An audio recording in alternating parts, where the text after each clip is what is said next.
Going live. Good evening. Welcome to another edition of Jigyasa. I'm Mamta Bharadwaj and I head employer branding at the Nudge Institute. And as we usually do, let's give it a few minutes for people to join us, actually, just a few seconds.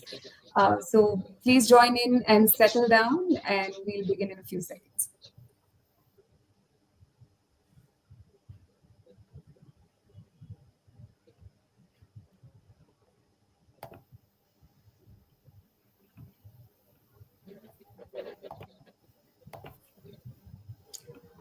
All right. So, welcome to another edition of Jigyasa, a platform for you to hear from Nudsters about their experiences solving some of the hardest problems from within the social sector. Jigyasa, as always, is an initiative that seeks to help you unpack the work and life of an individual in the social sector and give you the tools to access the sector as a part of your own professional journey. A little bit about the Nudge Institute. About 10 years ago, we started with the belief that every human being deserves a dignified life out of poverty. The Nudge started working on ground through its livelihood programs and with multiple stakeholders across the livelihoods ecosystem. Today, we have with us Divya Gupta, State Lead Economic Inclusion Program, and Naman Gupta, Director of Corporate Partnerships, joining us to discuss the money question. Now, what is the money question? Over the years in the sector and the nudge, we have witnessed how fundraising has emerged as the core driver of how impact work is imagined, sustained, and scaled. From program design to team size and scale of operations to new geographies and thematics, an organization's propensity to raise funds and form strategic partnerships anchors its long and short term goals. Even as this landscape evolves with shifting CSR priorities, growing government partnerships, and rising donor expectations, what will it take to raise capital for the next decade of impact? In this edition of Jigyasa, we will cover the fundraising aspects from perspectives of changing regulatory landscape, rise in India's spending on philanthropy, as well as what working with the government can unlock. And of course, how professionals interested in this space can find their way in the sector. Now, just a quick note, we're introducing something new this time. It's called Curated Conversations. It's an opportunity for aspirants to learn more about current openings in fundraising and government alliances at the Nudge, and to do this through direct conversations with Nudsters. You can learn more about it and sign up through the link in the comments section. It's an exclusive opportunity for interested candidates who are aligned with role expectations so that they can prepare for the application process. Now, without much ado, I'd like to invite our speakers to introduce themselves and speak a little to their journey about how they came to find their space in the social sector. Divya, if we may begin with you. Yeah, thank you, Mamta, for setting up the context. So, hello everyone. Good evening. I am Divya, and I have been associated with the Nudge for past 1.5 years in the capacity of as an state lead, looking after the economic inclusion program, that is the EIP program in West Bengal state. So I come from a rural development background. My academic education is focused mainly on doing public policy from University of Reading, and then I also had an instinct to do my rural and development course from the Xavier Institute of Management Bhubaneswar. I have been working in this domain for past 12 years, more than 12 years, and I have got an opportunity to work across multiple projects focusing around livelihoods, financial inclusion, and food security domains. My work largely has been working with government, supporting their multiple programs across different states of India, basically with a lot of vulnerable groups and communities of Chhattisgarh, Odisha, MP, and different projects in Jharkhand as well. So my journey has been very fascinating for past 12 plus years, and I have been working continuously to increase and broaden my horizon. That's how the multiple stakeholders engagements work, especially with the government domain. As far as my working with Nudge is concerned, I have been looking after the project which is focused on the particularly vulnerable tribal groups of West Bengal. This group is known as Lodha Sabar group, and I'm working with government of West Bengal to make sure that these groups will get a sustainable livelihood opportunities, get a good financial linkages with banks and the formal institutions, and also have the community institutions of self-help groups or the working within the community. So these has been my major contribution of working with the nurse. And in Nudge, I would say that it has been a great learning curve. With Nudge, I have really got an opportunity to, just to see a project, that's how it delivers a very crucial impact at the field level. So I have been in charge of that project, and definitely in the further conversation, we'll talk more about it. Thank you. Thank you, Divya. Thank you for sharing this journey with us. Naman, if you could take us through your journey and what brought you here. Yeah, thanks, Mamta. Thanks, Divya. Hey, everyone. Good evening. I've recently transitioned to the sector and to Nudge. So my journey is not as elaborate in the sector as Divya's, but I'm learning from everyone around and learning from their experiences. But coming to me, I spent close to 15 years across mostly across the different startups in India and Southeast Asia. Worked across companies like Swiggy, Grab in Southeast Asia, and spent some time at the initial part of my career at Goldman Sachs Investment Banking. So did that for around 14, 15 years. My roles broadly included a large amount of work on strategy, launching new businesses, opening new geographies, creating new verticals for the organizations I worked at. And yeah, so that's what I did broadly for the last 14, 15 years. And then something changed in me. Maybe we'll talk about it a little bit more. And I started exploring what I started as, what about the solutions for the bottom 30% of the consumer segments, right? So my thought process started from there. All my life I was serving the top 20% of consumers in different shapes and form. And somewhere around 3 years ago I started to think about, okay, what about maybe businesses, solutions, starting up opportunity, government working towards that bottom 30%, and that's where my exploration started. There were a lot of perceptions, of course, on how the non-profit sector operates. Being an outsider, didn't really understand much, so spent a lot of time to understand the sector. And within that exploration, landed at something called a social sector. Honestly, I didn't have a clue, right? And to my surprise, my perceptions were completely busted once I landed at Nudge. In terms of getting to know about the organization, so the way Nudge would position, the way Nudge would think about the goals, the way Nudge would take crazy goals, think long term, kind of synced up very similar to how I would operate in my other parts of the roles. So that's where I think the linkage happened, where my interest towards bottom 30% and my operating system around how do you think long term, how do you think more crazy goal, kind of matched. And that's how I found a synergy, and I landed here less than a year ago. So that's been my journey leading up to at this point in time, where I lead corporate partnerships at Nudge, which largely is focused towards raising money via different channels in India and other parts of the world, to fund our programs at scale. So that's what I do with my team, and we are still learning as we go along. That's what we do. Great. Thank you for that introduction, Naman. It actually segues into how I want to start the conversation off today. And through your exploratory journey, I'd like to understand how your views on how fundraising itself has evolved and how you, from your experiences, would define other principles of fundraising as we see it right now at the nudge or in the social sector in general. Yeah, sure. So see, I think everything needs funds, right? Whether it's individuals, whether it's for-profit entities, whether it is non-profit entities. As the color and the shape of the money changes, and the return expectations and the outcome changes, but it's all the same. If you're running a business, you fund your business either via debt or equity, or by you generate profits. In a non-profit world, the money is of a different shape, where you don't really have a return expectation from a monetary perspective, but the expectation is basically on the impact. So that's how it's still similar, but still very different. And hence, different channels where the money comes from. I'll just take maybe a couple of minutes, Mamta, to explain Oh. how does the money aspect of a non-profit works, and then we can get deeper into evolution, etc. But very, very simply speaking, all non-profits function on what is called as grants, or a donation, or a funding being given, which has nothing, no financial outcome attached to it. Right. So, and the sources are multifold.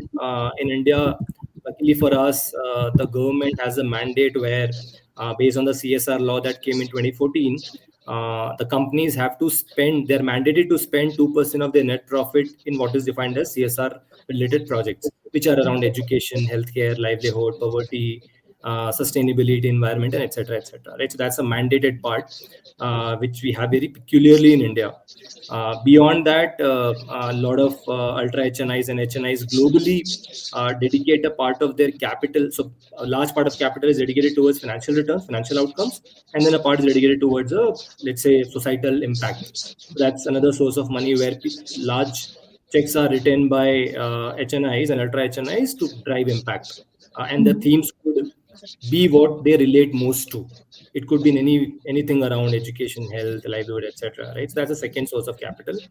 Third is, I'm sure all of you would have heard foundations, things like Gates Foundation, School Foundation. In India, we have Azim Premji Foundation and many others, right? So these are typically, think of it as a little bit more evolved from HNIs and ultra HNIs, where individuals or companies or their stake in companies has been dedicated to a foundation which professionally manages the money uh, by aligning it to a particular sector or different sectors and then giving to different organizations. These are basically the three, I would say, broad buckets with which different organizations in India and globally raises money from. In India, we also have CSR. Otherwise, globally, you have foundations or ultra HNIs and HNIs.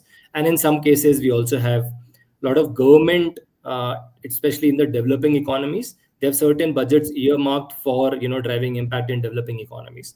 So you'll see some budget allocated, say, with EU, with US, etc., etc. So that's typically how the landscape of fundraising or funding for nonprofits look like. The quantum, the value, the proportion, the amounts could vary depending on the scale of the org, the sector they belong to, the geography they belong to, but predominantly these are the mostly the channels where they raise money from. Right. Thank you for sharing that, Naman. Want to note to our audience, we will take questions towards the end of the session. So please feel free to share your questions, comments with us in the comment section, Yeah. and we'll try and address as many as possible towards the end. Now, quickly pulling back to the conversation and bringing it to Divya. Divya, you specifically work in the government space, like you said. I'd like to understand from you your experience of working with the government and how the government has emerged as a strong partner for capital as well as scale, right? So, just want to understand from your experience on that front. Yeah, so it is very important to understand that government has been, earlier the programs, the mandates were very fixed, but now the landscape is changing. Now the government is moving, now the government is more open, it's moving ahead, it's engaging a lot of different partners according to their technical expertise, according to the innovations, according to the field challenges, and it kind of has become to bridge the gap. So as Naman talked about different kind of funders. So now there are we need to understand that there are funders and there are people those who are in the lead. So what is happening that government is collaborating with different kind of multiple stakeholders and it is forming a bridge to to gap that the pool of money reaching to the targeted population or reaching to the last mile people, which we always used to say that the money is somehow not reaching. But now that reach is improved, now the approach has been improved, and it has started, building a lot of innovations and lot of bringing a lot of technical expertise at the field level. So I'll just give an example, like how I as a state person, I am collaborating with government and how we are bringing a technological solution at the field level as a part of a being, state leading nudge. So in nudge, we have been able to develop a very efficient data management system, which is one of the very key challenge when you bring anything, any innovative project to the last mile delivery, and that app is known as Saarthi app. So through these kind of technological innovation, through the kind of data monitoring system, such as one we are using it currently now in form of Saarthi, we are able to, capture the data very accurately, then analyze the data very promptly, and then to make a lot of solutions driven to that local issue. So localization has also been one of the new which governments have now started looking into. So government has, as a space, is more. You can say that now it is more open to invite a lot of stakeholders to engage into the multiple projects, and now they have a space and capacity to engage the technical expertise also to implement a lot of projects. So just government is now not, can be seen as just a fundraiser or as a, money source. It has become a co-implementer. So now the government space has been changed into a co-implementing, a partnering agency. So, and you can actually mobilize government resources, because the reach government can give you, I don't think so. Any partnering agency can provide that kind of reach or that kind of last mile connect. So that kind of institutional reach, the capital support, now government is more open into innovations. Different kind of ministries are engaged into different kind of projects at the local level. So that is also happening. And infrastructure support, very critical for making a project, or bringing an impact change at a large scale. So that kind of infrastructure support government has also started providing to different kind of stakeholders. So I would really pitch in into this that different kind of sectors, be it education, be it health, be it livelihood, be it financial inclusion, be it women empowerment, be it entrepreneurship, different kinds, social justice, lots of different sectors are there where innovations and lots of partnering is happening, and that kind of giving lot of agencies to support, like for example we are also getting that space where we are able to bring, or we are able to define our vision of ensuring the poverty, end the poverty within our timeline. So that's government is playing very critical role in partnering with us as well to make sure that that happens within our timeline. So I would say that government role has been evolved, and it has been more like a co-implementer of the software. Yeah. Thank you, Divya. I think that's really interesting in terms of how the landscape is itself evolving and government is moving from being just a source of financial capital and even just access or infrastructure, but co-implementer and even in advancements in terms of innovation in technology and other fronts. I'd like to bring this sort of feature to Naman and discuss, of course, fundraising. The direct function is about raising money to sustain and scale capital, right? Or that could be to run day to day operations, including paying salaries and such. But what we have also seen is how fundraising has helped unlock possibilities, venture into new territories. It could be new programs, it could be pivots in program design, it could be to make them more effective, to enter new geographies, and so on and so forth, right? So, Naman, in your experience, can you share a little bit about this two-way relationship, about how fundraising is also empowering innovation and impact, and how these projects further strengthen fundraising efforts as well? Yeah, absolutely. And I'll also answer your question which you asked in the first one, how this is evolving over time, right? So see, the way I look at it is basically you've spoken about the different sources of money. Now, if you take a step back and think about why do companies need money or why do nonprofits need money, it's basically there are two, three things predominantly. One is wherever you're working, whatever cause you're working for, there are direct costs involved with it. Whether you are in education solving for underprivileged children in some state and some village, right? So there's a cost of providing that service to a particular child. If you're working for livelihoods by solving for more livelihood options in a rural setting, then you need to basically help this household to get more options of livelihoods, whether it is livestock or agri or whatever it is, right? So there's a direct cost that is needed to be spent for the impact to be made at the household level. So that's a direct cost. Now, a team which does this is the team on ground. So there's a cost of intervention being driven. Then there's a cost of people who are driving this intervention at the state, at the rural district level, or at a national level.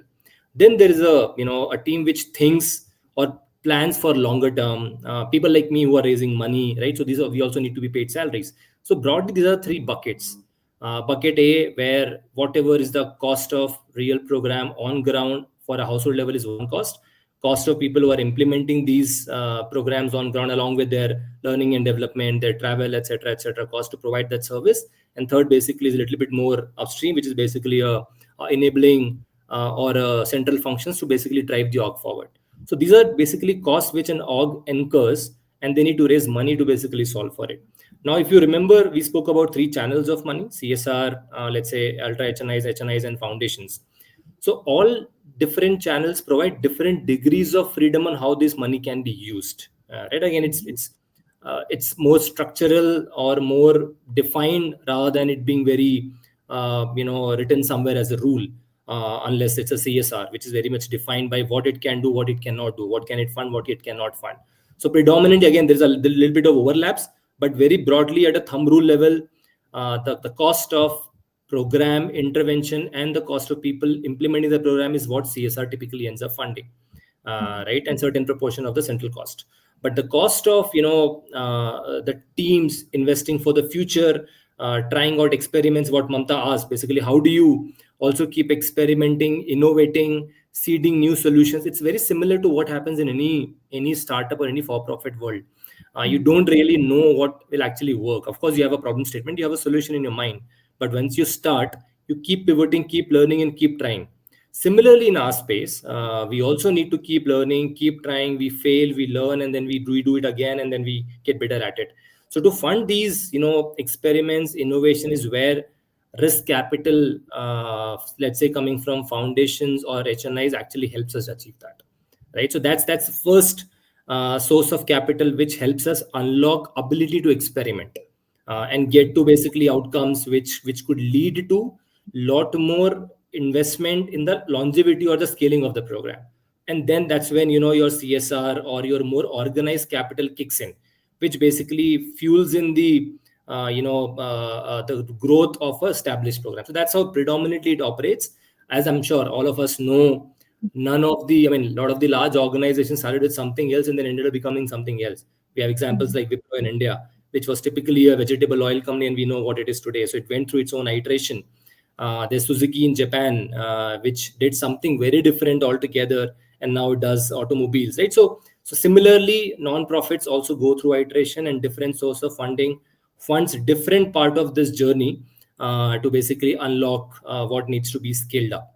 So that's how we typically look at how innovation and experimentation as a principle, as well as from funding point of view, actually happens. Second part, what Mamta alluded to, is also how these principles are changing a bit, right? As I mentioned, the CSR law came in place around 11, 12 years ago, back in 2014. Since then, we have seen how the appetite to basically drive impact, what kind of questions to be asked, what kind of results to be seen, are actually changing day by day, right? Where lot more organizations are very much data driven now.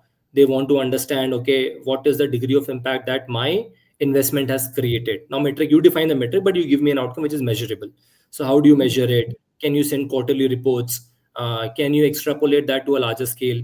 Can you externalize it by putting a dashboard in place, what we spoke about? So we have our own tech investments that we have made significantly to basically bring it all in a centralized way, given our work is pan India. So a lot more questions are data oriented, experimentation oriented, measurement oriented.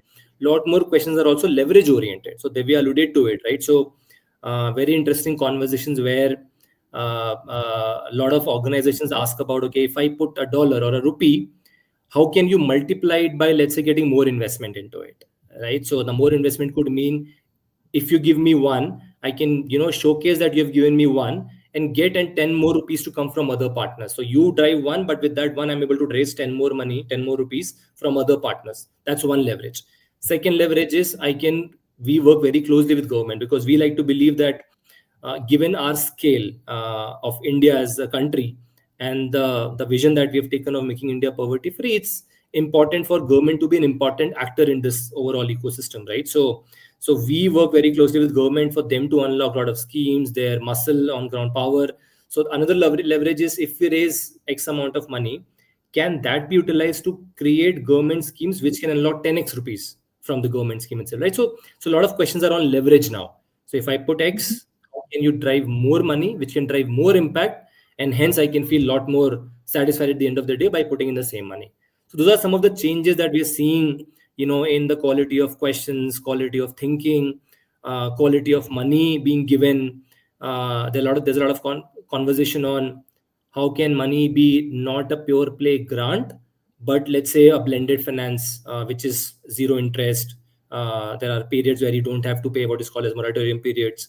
OBF, which is basically outcome based finance. So you show certain outcomes, then you get the money, right? So it's becoming intelligent as the fintech finance in general is, as our own investments is becoming smarter. We know more. Same is the case in fundraising for non-profit, where every passing year, every passing quarter, uh, the intelligence on how money is being deployed is increasing and going up. Great. Thank you, Naman. Thank you so much for giving us an insight into how this space is evolving and how nuanced the questions are getting and the conversations are getting around how impact work is seen and also measured. I think that detailed explanation really helped to a lot of people who might not be familiar with fundraising in the social sector and what it really requires, but might be familiar with what the sector in general might look at it as, right? Yeah. Having said that, I'd like to call out to the audience once again, saying, we are seeing some comments. We'd also like to let you know that we can take questions towards the end. So please feel free to share your comments and questions in the on LinkedIn in the comment section, and we'll take as many as possible towards the end. Just a quick call to Divya. Divya, are you with us? I think we've lost Yeah, yeah, Divya yeah. for Is this network? Yeah, I am there. great. Is this network is little bit poor, but yeah, I'm there. Cool. All right, so I'll go ahead and direct our next question to you anyway because we can hear you loud and clear. Divya, from Right. your perspective, just want to understand if you can speak a little to the existing challenges in impact work and what the largest scope of impact work and especially in partnering with the government looks like. If there are spaces that are yet to be you know, sort of moved into, and if you could throw some light on that.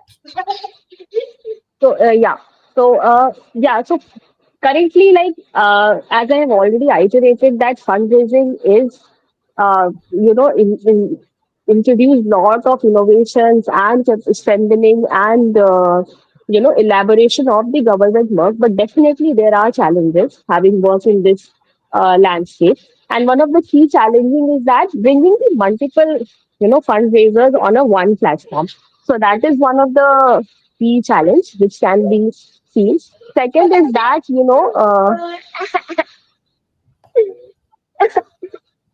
yeah, the second is that just a sec, Namta. Naman, can you just come in?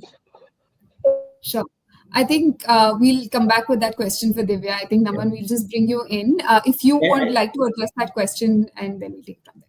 yeah, actually, I wanted to give some examples of what I was speaking about earlier, right? Maybe just help audience to also put some numbers in perspective. So we spoke about different sections and sources of capital. We spoke about some name. We talked about the CSR being a large pool. But just to give some numbers, by the way, it only started in 2014, so it's been 10 years, roughly 11 years since the CSR law came together. But we already have given, it's a mandated thing, so 2% of the net profit has to be given. That kitty in itself every year today is around $4.5 billion, right? So it's around 35,000 crores. So that is the amount of money which is mandated by Indian government to be provided by different organizations in different sectors which are CSR compliant. So that's one big number which I think would help anchor how big the sector is, and it's expected to grow 3 to 4 times in next 10 years as companies keep generating more profits. So that's one. Some of the big names that would again help usual suspects so are HDFC, Reliance, TCS, ONGC are the largest CSR contributors. So all of them have a typical CSR budget of around 800 to 900 crores annually. So that's the money, that's the amount of money that they deploy every year to drive this impact on ground pan India, right? So that's one scale. On the foundation side, one of the largest in the world is Gates Foundation, right, which was earlier called as Bill and Melinda Gates Foundation. They started in 1994, so it's been what, around 20 to 21 years, and since then they have already disbursed more than $100 billion globally, of course, for various causes to support livelihood, education, health, which is where they focused on. Right, so that's the quantum we are speaking about, and then there are many more foundations like Novo Nordisk Foundation and many more, which are upwards of $100 billion of deployment, and it's only increasing as people are becoming more and more conscious about driving larger impact than just financial outcomes for their families. As wealth again in India is also increasing. There's a lot of money again flowing back to the impact sector. So there is a very, I would say, large pool of money available, growing, increasing, becoming a lot more scientific for companies like Nudge to tap into and deliver great impact. So that's how we have seen some large impacts coming. Just wanted to add some of these colors to a very theoretical answer on how much is the funding that we speak about when we speak about these numbers. Sorry, Great. Amanta, you had a question. Yeah. No, sorry. Thanks, Aman, for covering that aspect for us. Divya, just checking in if you can join us. Yeah, yeah. I'm trying to turn off the camera, but meanwhile, I can start the communication. Sure, It might take a minute or two. sure, sure. And so, yeah, Mamta, sorry about the interruptions. But No worries. coming on to the earlier question, what are the challenges? Yeah, so I really want to highlight that, as I've already told, that fundraising has, initiated a lot of innovation, but definitely it needs to be improvised in the few areas. For example, like I'll tell you, there are challenges in bringing the different fundraisers at one platform. So currently, a lot of fundraising investments are engaged in pilot projects, but how to create an impact at a larger scale? So that is the one area where we need to more ponder upon, we need to more discuss on it, because one funder might not be, have that kind of capacity to create a lot of impact at a large scale. So there is a need to bring a lot of multiple fundraising donors at a single platform, maybe for a common cause. So that kind of, it has already initiated, it started. Now you can see in fundraising landscape, this is happening that a lot of funders are coming together, but it needs to be more involved. It needs to be more, connected. It needs to be more reformed in that level. So that is one. Second is that when you work on these kind of projects where multiple partners are there, as a people, those who are listening, if they want to understand that as an employee, we might face a lot of challenges when it comes to office space, or in terms of getting, if you are leaving some corporate job and coming into the social sector, there might be a little bit, differences in your salaries you're getting. That kind of, initial hiccups can be there. But if you are motivated enough, if you want to see that change in the community, and believe me, I have been engaged in these changes for past 12 years, it gives lot of immense learning and kind of satisfaction when you see that, your innovation or your one intervention has been able to bring lot of changes at the field level. So that can be one, but that is a very, I would not say it's a challenge, I would rather say it's an opportunity, challenging situation which can be turned into a very good opportunity and a learning opportunity for, especially for the people those who want to come and join these landscapes of working across the multiple partners. And as I've already told that, we need to leverage lot of access when it comes to access of fund, access of resources. So now how multiple stakeholders can come together and access these resources at a common platform. That is also the area where we need to little bit more, dwell deeper, and then kind of sort it out that which projects, what kind of projects we want to, see, or, we envision ourselves that can bring change. So these are the few challenges. I would not say challenges, but I'll use a word rather than, opportunities where gap is there and we can find much more better solutions into these areas. Yeah. Great. Thank you, If I may Divya. add, Sorry, if I yes. may add, Yeah. Mamta, right? All very relevant points, right? So, in addition to that, if we take a step back, I think some of the challenges that also exist and will be solved over a period of time are basically how to, while acknowledging it, that it's important to basically do a lot of research studies to basically show the impact. Because it's not like a regular a business where you do a certain sales and numbers are visible right there and then with a quarter's lag. Here you're talking about livelihood, poverty, at least in our sector. So while there's an internalization with the funders, but how do you basically see and commit to investment which might take longer time to return on the impact, right? So some of the funders have been used to, let's say, and nothing wrong in it, but doing impact work which is very clearly immediately visible, like for example, starting or creating a school or starting an infrastructure where you can create a hospital, you can create a school, right? You can create different forms of assets which can generate certain outcomes which are immediately visible, and these are, given the construction time, they are very clearly visible in a certain period of time. So if you start today, maybe in 6 months you can have the first step of the school ready, etc., etc., right? Whereas things like augmenting livelihoods for the poor is a little bit fuzzy, right? And what do you mean by it? How can you see it? How can you touch it? How can you feel it? How can you measure it? And it takes time. You start today, you involve the households, you train them, you give them asset number one, you train them on how to multiply it, and then the results start to show up. So it needs a gestation period, it needs an investment, it needs a time frame for it to be given.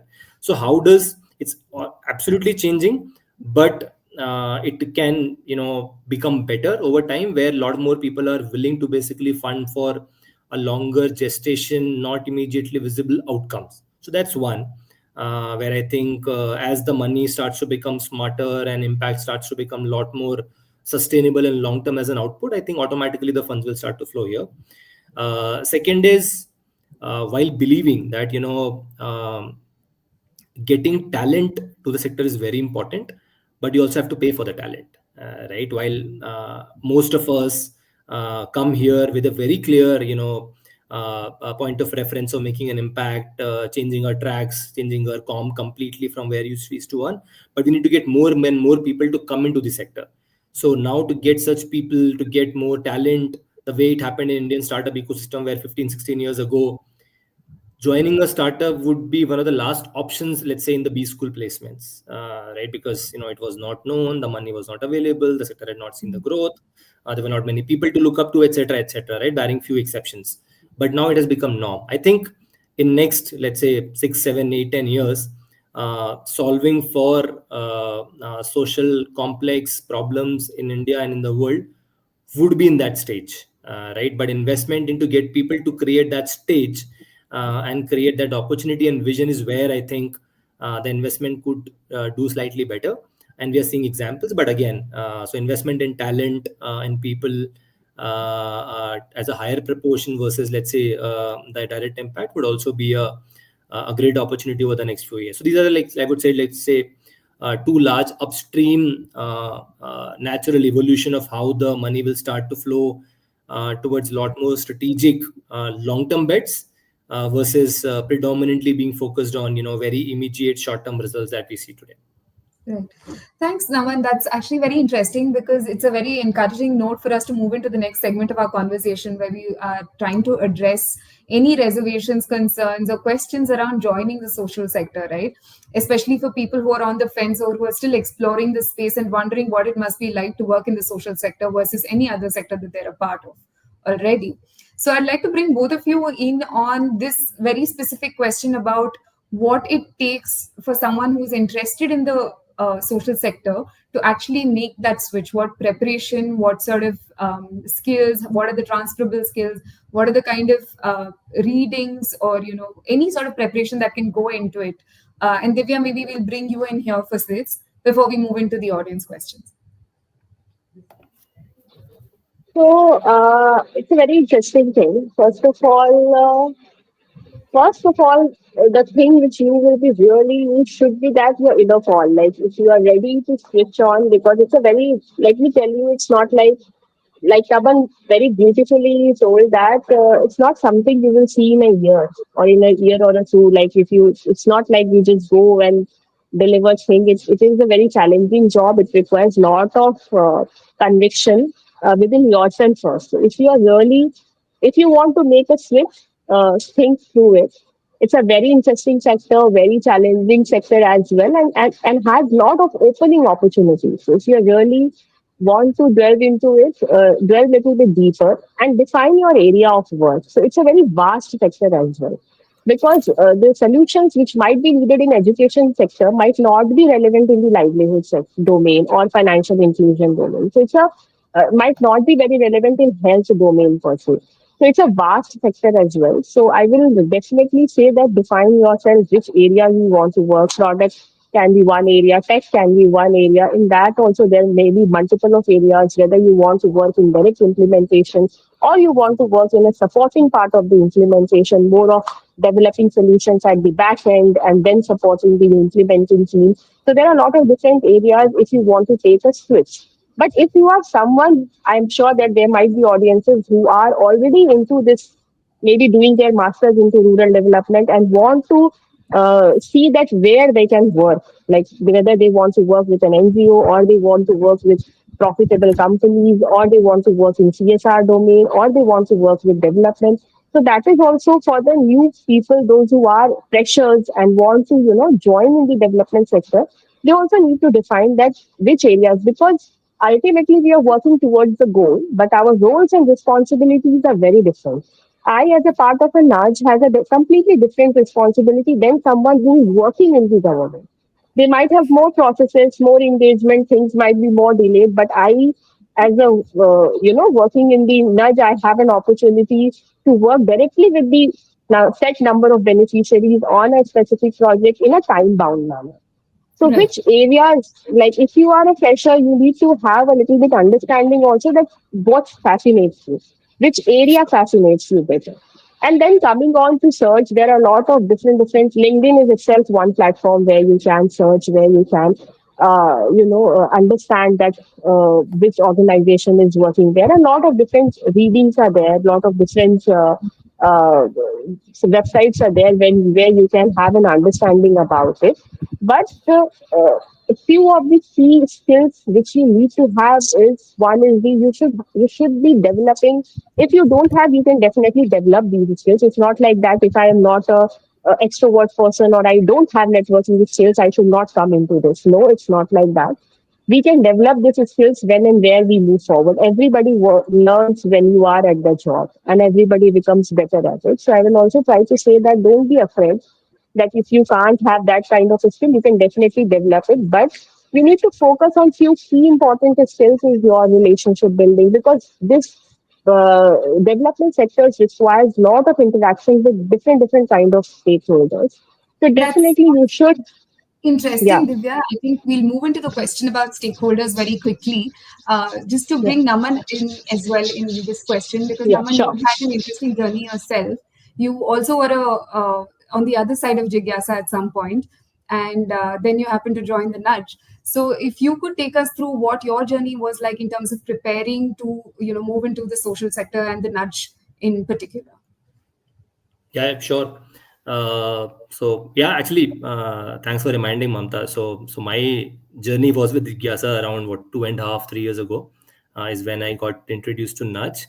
So I think I'll keep it very simple. I think if you ask me honestly, all the skills, whatever roles you are playing today, they're all transferable, right? So we work exactly the way. I mean, I work exactly the way I used to work at Swiggy. So it's nothing different, right? So if you are a marketing person, we also do marketing. If you are an analytics person, if you're a product person, if you're a finance person, so everything is very, very, very similar. It's not very different. Just that, like the way you would change from chemical industry to airline industry to let's say a food delivery industry, it's another industry. Right? It's just that's the lens. So customer is different, funder is different, geography is different. Everything else is the same, right? So it's all transferable in all transparency. There are, I would say, elements of degrees of difference, right? For example, as Devi also said, so your ability to be patient needs to be a notch higher, right? Because the impact takes long. It's a long journey. Your adaptability needs to be higher, where you have to change context quickly. If you're suddenly in a rural setting, the way you would interact with the team there and the audience there versus if you're talking to a donor, suddenly you have to put a very different lens. So adaptability has to be higher. Empathy has to be higher. Again, I mean, it's true everywhere, but in the sector, it has to be, maybe ahead of few other things, right? So that's probably a difference. Lastly, I would say, see, being curious is one thing which has always worked for me. That's been the mantra. So if you're a curious person in general, and you look to learn about anything and everything, this industry is also amazing. I mean, it's like a different, and I keep using the word industry because that's how I want to basically put it in my head. It's a different thing. So you get deeper into it, you understand the size, the TAM, the people, etc. Right? So there are many resources.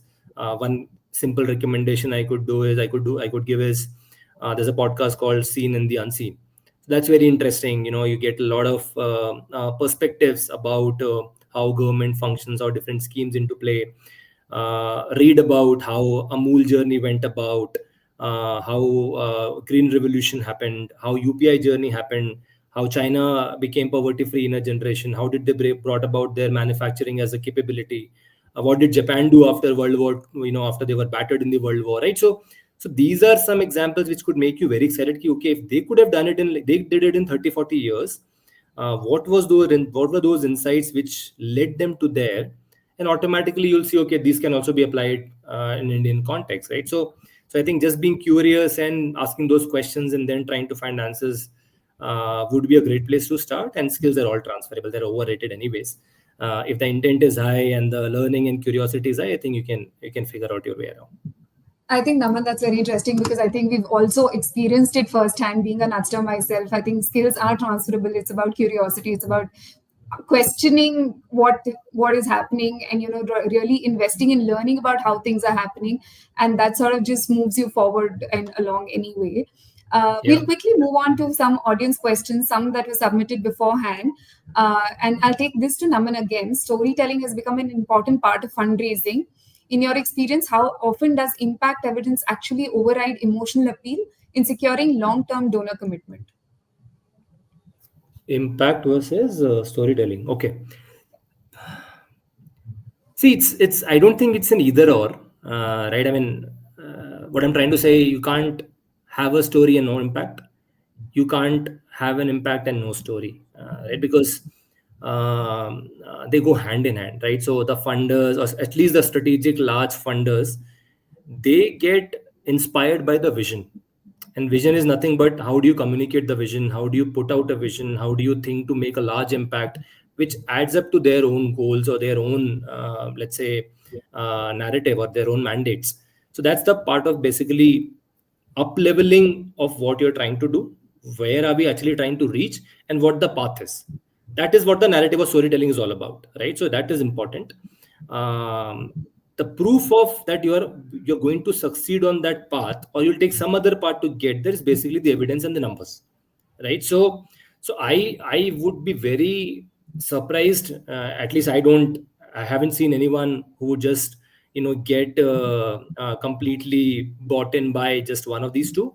Of course, they get inspired by the narrative and the story. Then they go deeper into, okay, what have you done? Show me the results. Show me the impact. If you don't have A, they don't get to the second point in itself, right? So it's a combination of both. I don't think one can just be enough and sufficient if you're thinking large scale impact the way Nudge does. Thank you, Naman. That was a great user journey that you sort of explained to us as to how we move through that journey of storytelling and understanding impact numbers. Divya, would you be able to join us? We have a quick question for you. Yeah.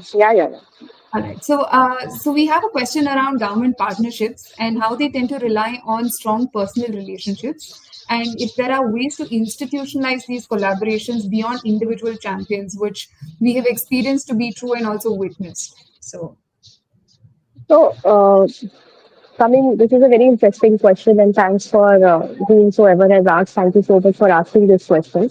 Definitely, it seems that there are very, like, these projects or these development projects are driven by more of a individual, networking or individual name per se. But let me clarify it. It's not so, and there are different ways in which we can ensure that these partnerships or these collaborations with government is not just focused on individual but as a team as a whole. And there can be, there is, and government is also involving into it, and this whole platform is also involving into it. There has been lot of formal agreements. There has been a lot of joint working groups. In fact, Niti Aayog, if you see, there has been a lot of working committees, joint groups, working committees. I'm sure everybody would have heard of Niti Aayog, and Niti Aayog is one of the pioneer in when we talk about the development sector. So a lot of formal committees, a lot of joint working groups, and there has been a lot of shared accountability frameworks which have come into the picture, and that has definitely reduced the dependence on the individual champions. So earlier, the projects were more defined by the individual, uh, individual gain or individual networking persona, but now it has completely been evolving. I would not say completely changed, but it is evolving, and now it's more of a group responsibility, a shared responsibility, rather than focusing on just certain names or certain individuals. Yeah. Right. Thanks, Divya. We take another live audience question. What is the role of AI or tech-based social impact companies in terms of being able to raise funds? Any specific segments attracting funds? Naman, I'll direct that question towards you. Yeah,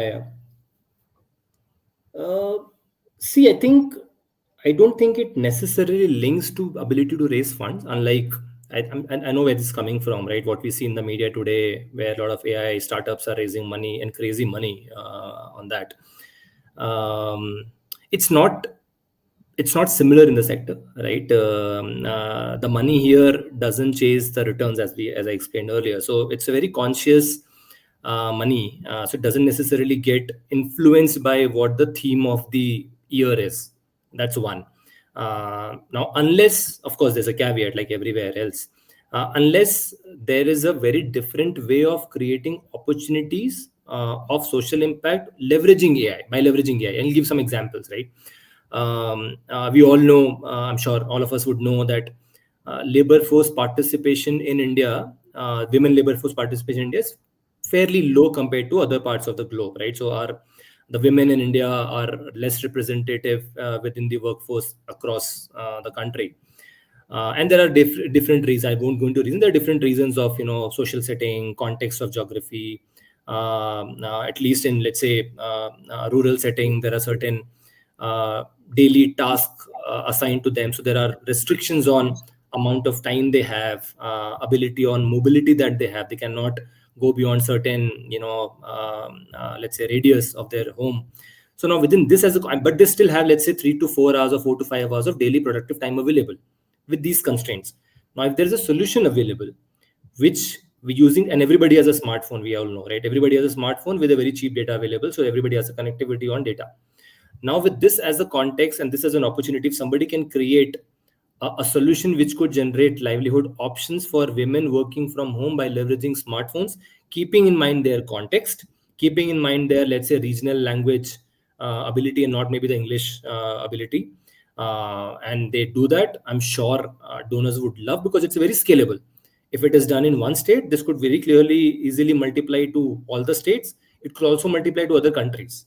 So that will definitely, given the scalability and simplicity of the solution, and maybe the low cost, it would attract, let's say, a lot more interest and attention of the donors, given the impact in the lesser time frame. So that's how I would put it.